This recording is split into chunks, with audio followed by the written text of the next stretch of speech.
Good morning. My name is Dan Noone. I am the CEO of G2 Goldfields.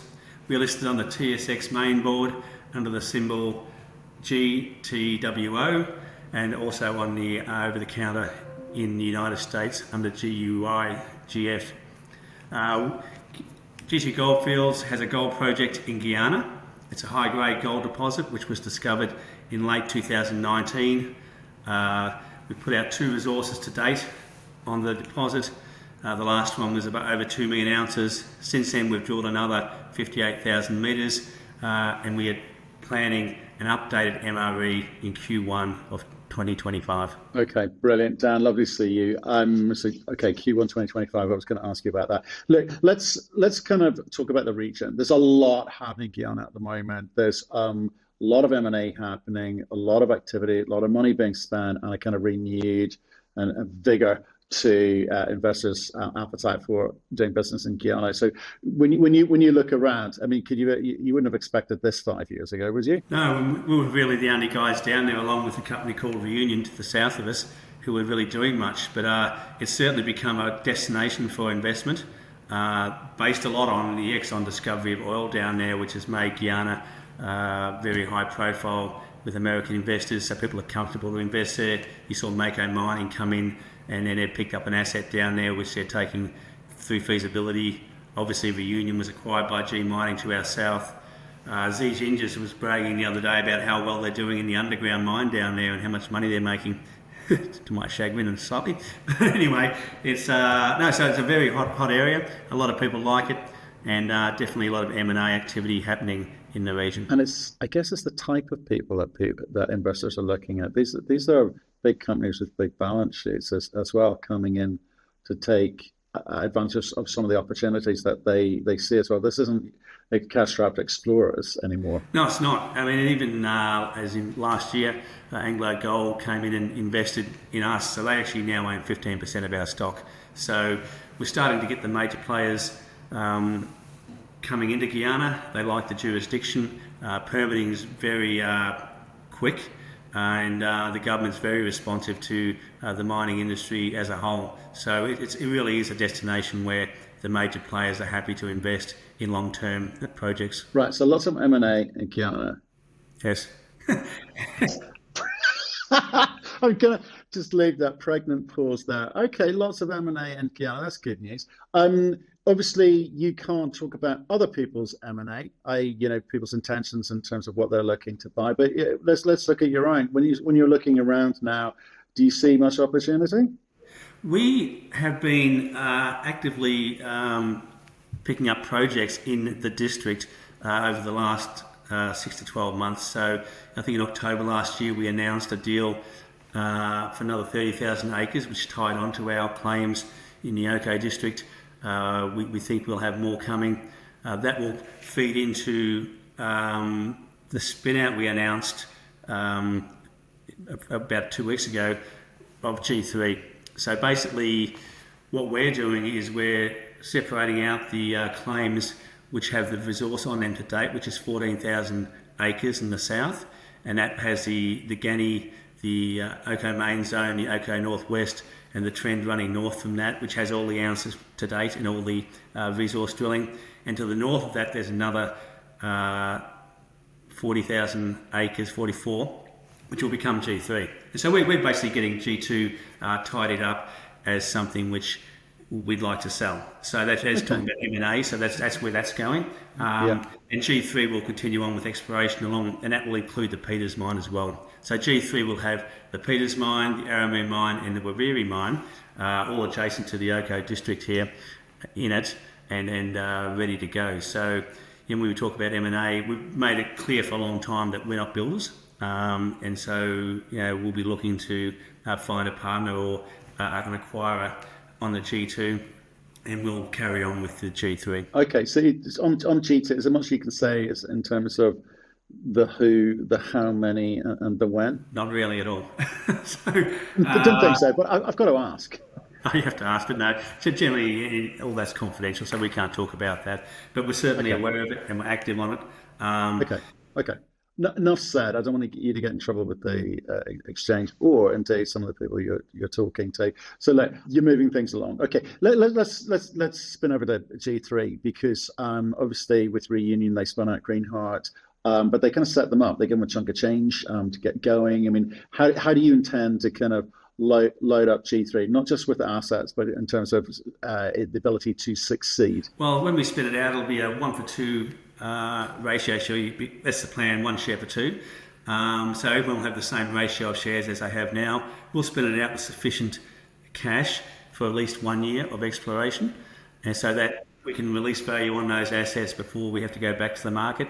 And so for us, that is the purpose of the spin out, is to release the value and not just to put it out there and dilute it immediately. So, and it will go to current shareholders at that same ratio with no new big blocks coming in. So we think that's a fair deal for shareholders. We like that because we're big shareholders ourselves. We still, the insiders control 21% of the company. So, you know, that's in our interest, and because we think it's in the interest of all shareholders. So that's okay. But just tell me what you think that needs to look at. 1 year of cash for exploration. There obviously they have some data on the assets that are being rolled in, but have you got a sense of how many dollars that equates to in terms of cash for exploration for 1 year? It'd be somewhere between $5 and $10 million. We'll sharpen the pencil a bit on that, but yeah. Okay. 5 would be the lowest, 10 would be the maximum. Okay, and have you got a kind of a preference in terms of that hierarchy of how you allocate that cash yet? Yeah, basically we've been exploring with a lot of soil sampling and trenching on those claims already. The Peters mine has a proposed drill program. We'll probably get to drill stage within the next 2 months, and the Aramu is something we've drilled previously, and we will go back and drill again as we figure that out. So really the 3 historic mine sites are the obvious places to start, but also we're working all the way around the Aramu Bath with soil sampling and you know, using the knowledge we gained from OCO discovery into the more less heavily worked areas, generally under laterite cover, etc. Okay, and you've got this obviously parallel track going on with G2 potential sale. G3, does that kind of hold things up for G3, or can you kind of get on with things? I think we can, well, definitely on the exploration on the G3. That's the press release this morning. We're talking about the exploration out of those claims, and we're definitely actively exploring those claims as we speak, and we'll be flying a new mag survey over the whole area. So, you know, like I say, we're putting a bow around G2, but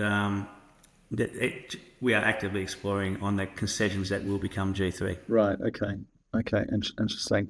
With regards to the team then, in terms of, you know, how will you allocate the split of the work? Can everyone kind of manage this increased workload? Are you taking more people on? Well, at the moment, we've been working the whole lot as one company. So really, yeah.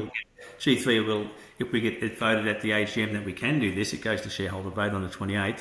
It will be a private company within G2, and then we will work to spin that out. Now, the timing on any transaction on G2 is up in the air, but G3 will go out, we think, in the first quarter. You know, it'd be very elegant if it was at the same time as G2, but yeah, the chances no guarantees.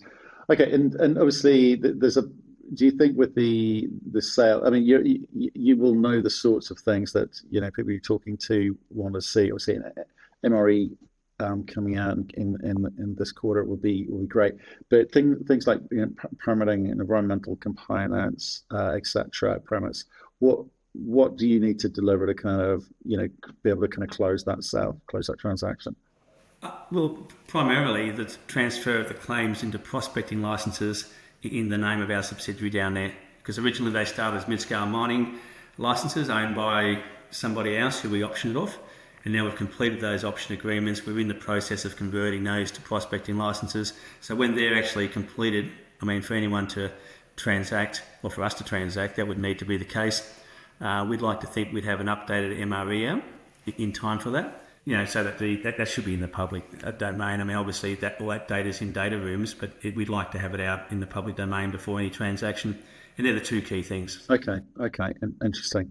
Interesting. And so, do you feel kind of prepped and primed on the GT stuff in terms of everything that you need to do? This is just now presumably conversations going on about diligence and data rooms, et cetera. Or again, is there anything else that you need to kind of? If a proposal came out of the woodwork, yeah, we are ready for it. There's no doubt about that. And yeah, but like I say, it's really probably end of February before we'd have the MRE out and probably those prospecting licenses finalised and the name of our subsidiary down there. So other than that, I mean, we've always stated we're not doing engineering studies. We have completed 1 year of environmental baseline because that does shorten the timeline to the mining permit.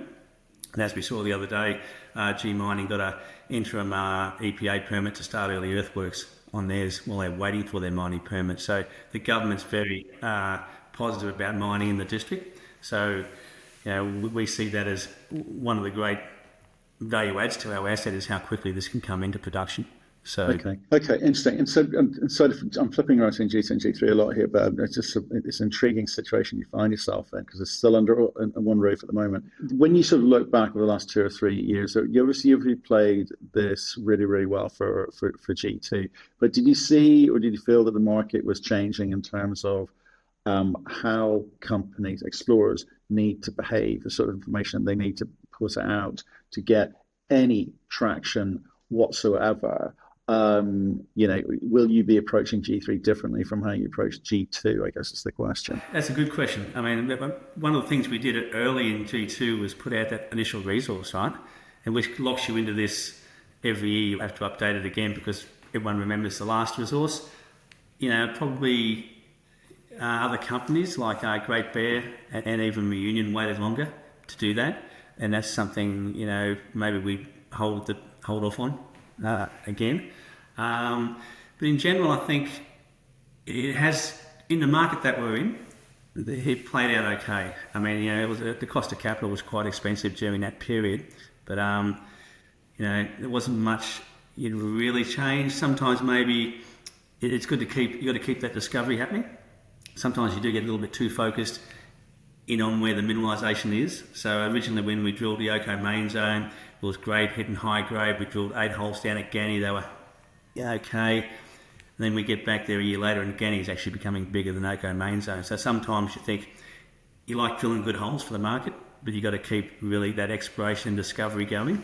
And that's even something we're focused on now at G2 going north. We've drilled holes to the north and had intercepts of half a metre at an ounce and other things which mightn't be fantastic, but they're not much worse than what Guyana was in the first 8 holes. So there's definitely a push at the moment to expand the direction of the deposit. And I think moving forward, when we go to Riri, Peters and Arran, it's like, let's look at trying making this as big and as long as possible, as in that surface expression rather than going down deep. And maybe if you look back, maybe we could have done that quicker at the Oko main zone, moving to Guyana and even going further north again. But you do need this. You do need news flow, and you do need to keep people's attention. So they're the trade-offs. Yeah, I think it's you're in an interesting position where if you can get this transaction done, you'll have made people a bunch of money, and perhaps they'll kind of follow you, not just with the G3, the immediate G3 spin out, but maybe ongoing in terms of the access to capital from, I guess, deeper pockets as well. I mean, the institutional side of your register, are they, including Anglo Gold, etc., are they sort of stating that they will be there when needed? Have they got appetite for more of the same? Yeah, there is, and then certainly it's coming via the bankers as well. Everyone's trying to pitch us on the financing out the gate for G3, which we're resisting because we want to keep it for G2 shareholders. When we took the dilution with that last financing, we'd like to get a lift on G3 before we had to go to the market. So, but there's definitely a lot of appetite for financing in Guyana in general. I think probably not even just us. There's certainly a lot of appetite. It's certainly interesting timing. And certainly people looking, to the uninitiated, you're looking at the market right now, gold price where it is, say, it's down at $2,700 US. It looks very, very exciting. I think there's a lot of explorers who are perhaps not not able to benefit from that, because people are looking towards, it seems, advanced developers or producers. A lot of explorers just still kind of stranded when it comes to the cash component. I guess the difference being teams with management teams have been there and done it before are kind of able to kind of break through that a little bit. I mean, are you seeing the same thing? Were you sort of a little bit worried at first glance? No, we are seeing the same thing. And it's a good thing to have made people money recently, because they come back. They're rather sticky. So yeah, that's a good thing for us. And you're right, a lot of the junior explorers are having trouble, anyone under 50 million market cap, because everyone just sees dilution coming at them. So yeah, that's a really tricky spot to be in, just exploring. If you've got a good discovery, like the founders guys in Suriname have done extremely well, and then take my hat off to them on that. But they got that discovery early and had really good hits, and they've expanded it quickly. So they've been a success story coming in the last year, but not many others out there with new discoveries. No, and it's really interesting times, actually. Very, very interesting times for precious metals. Silver's doing its thing as well. Well, Dan, I appreciate you coming on. I know there's not too much you can say on certain topics, but really nice end to last year, getting the value that I think you kind of built up over time. And let's got a few announcements coming out this quarter, so we look forward to hearing from you about those. Appreciate your time today. Okay, thank you very much, Matthew.